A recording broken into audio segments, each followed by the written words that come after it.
What is up, everybody? We are back, and today I want to talk about how to deal with the pressures and stress of running a business for the first time.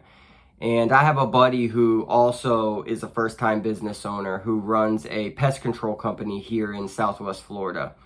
And we're always talking about, man, business is tough. There's a lot on our shoulders. There's a lot of pressure. And he was telling me how he's always stressed out, always thinking about these contracts, always putting a lot of pressure on himself to get things done in a certain amount of time in terms of, in 10 years, my business has to be here. And it puts a ton of pressure on him. And I could relate to that. I said, yeah, man, I'm always worried about next week's work. Where is next week's paycheck going to come from? Where is the money to fund the business going to come from month to month? Because when you start out, you're really starting from scratch. You're going job to job and you build on that, but it feels like that for a long time. And we are both kind of dealing with these pressures, dealing with, coming home from work at the end of the night and just not being present, still thinking about all of the things that we want to get done or that we need to happen.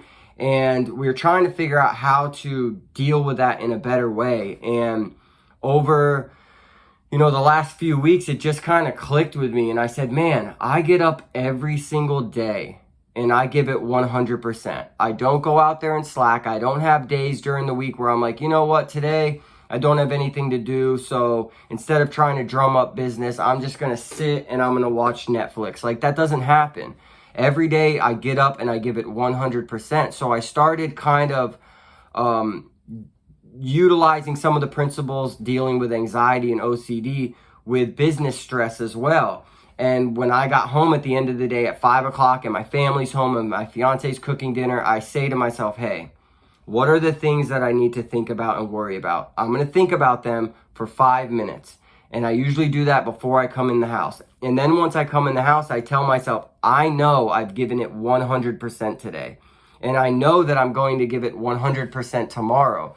So all of those other things that I'm thinking about, that I'm worrying about, is this client going to accept this estimate? Is this job going to come through? Is this contract going to work out?